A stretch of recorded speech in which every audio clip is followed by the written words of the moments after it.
So, today I'm in Glyfada. This is a fantastic Greek suburb in Athens, to the south, along the Athens Riviera and right by the seafront. So let's have a look round and see what it's all about. It's fantastic for shopping, restaurants, and if you're here in the summer and you want a bit of Greek life, this is where you should come. So Glyfada is an upmarket neighbourhood on the Athens Riviera. It's really the capital of the Athens Riviera, and it's the centre of the Greek summer, if you like. It's also got fantastic people here, as you can see now. These gentlemen here go to school in Glyfada and want to ask some questions in English. So I'm going to answer them. Speak to you soon. Now, the questions they asked me really highlight why, as a tourist, you might want to visit. Firstly, what is good about Glyfada? Well, I answered the shops and the beachfront. The beachfront especially. It's a seafront area. It's fantastic. Second, what do I not like about Glyfada? The traffic. You can probably see in this video there is a lot of traffic and it's just a fact of life in Athens. And finally, do I go to the clubs? Well, no, I don't. But along the main avenue here, Poseidon Avenue, it's the centre of clubbing in Athens. So if you're young and you want to come out at night, this is where you come to. There are beach clubs. There are famous places to come to in the evening, and they stay open till 3, 4, 5 in the morning. Now, to get to Glyfada, you can drive. You can go along Poseidon Avenue, along the fantastic seafront here, and park. There is plenty of parking. But I would suggest you get the tram. You can either go from Syntagma Square, where the tram begins, or you can get the green metro line, I think it's metro line number 2, down to near Faliro. And then from near Faliro, which is basically Piraeus, get the tram again along the Riviera. It's fantastic. The tram takes about 35 minutes from Syntagma, and there are 3 possible stops you can use. The first stop you will come to is Paralia Glyfada, or Glyfada Beach, and the seafront along the Glyfada coastline is about 3 kilometres long, and it's broken up into a number of little beaches, some of them private, some of them public. The private ones are quite expensive, maybe 25-30 euros even per day per person to enter, but will give you a very upmarket experience. But you can also use the free public beaches, and they are interspersed with a couple of marinas. Glyfada Marina, probably the most famous, has about 800 boats in it, so it's a very large marina, along with Fliros and other marinas along this beach front.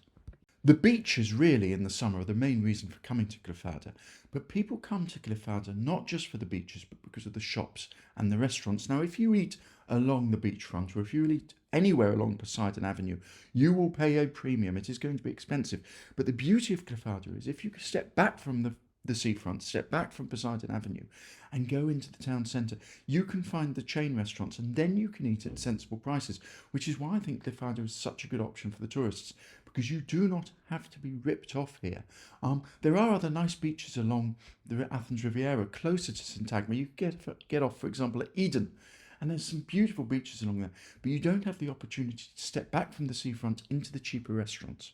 Now, if you get off at Paralia Glyfada, you'll have about an 800-metre walk along the seafront, turn left, cross Poseidon Avenue and into the main shopping area. But you can continue on the tram one more stop to Paleo Demarhio, which means town hall.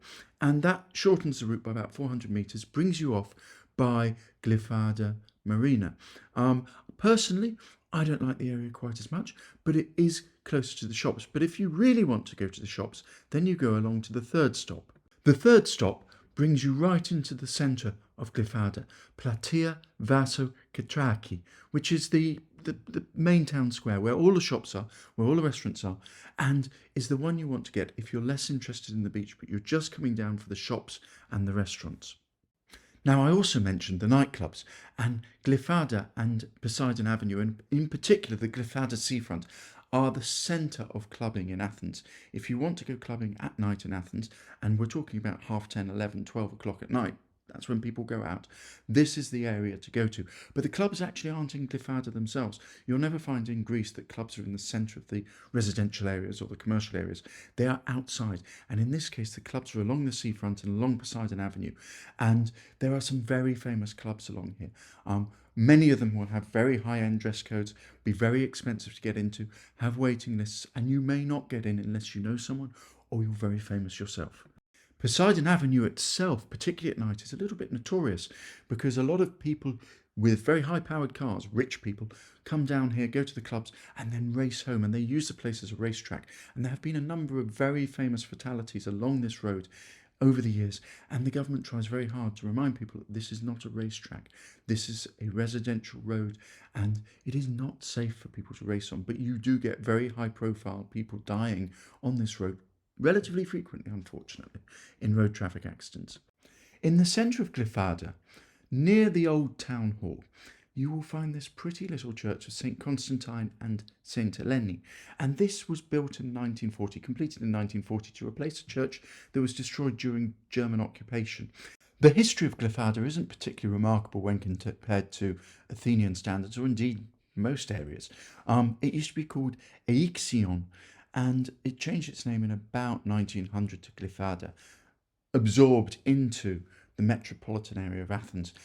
There was an American Air Force base just down the road from here, and it became very popular in the 50s, 60s, 70s with American expats and with the richer Greek aristocracy. Aristotle and Onassis, for example, had a home here, and it made it very popular and gave it this particular character. It is, if you like, the Hamptons of Athens. The property prices here are extremely high. The quality of the property here is extremely high, and there is money here. There is fashion here, and it's well known for that within Athens. The commercial area here, the shopping area, is well known in Athens. People, Athenians, as well as coming down to the beach in the summer, will come to Glyfada to shop. These open boulevards, almost American-esque in their style, attract people, and it has a very relaxed vibe. I don't think it's the best shopping in Athens. If you want better shopping, actually, go to the northern suburbs, Kifisias in particular. I have a video on Kifisias. I think the shopping there is better, but what you don't have in Kifisias is the seafront, the Riviera, and that is what makes Glyfada so special. Glyfada today remains a very popular area with expats. There are many expats who live here, along with the previously mentioned Kifisias in the northern suburbs. And personally, if I had the money, I think I'd probably live down here as well. It is ruined a little bit by the traffic. The boys at the beginning of the video asked me, what would I change in Glyfada? I said I would pedestrianise it, the traffic. But in the end, this is one of the best areas of Athens. And if you want to explore Greek Athens, if you want to get out of the centre of Athens and see a residential area, do some shopping, enjoy a beach in Athens, this is a place you should really consider coming. Well, I hope you've enjoyed this little look at Glyfada. As I said, if you get a chance to come down here with the beaches, with the shopping, with the restaurants, yes, do so.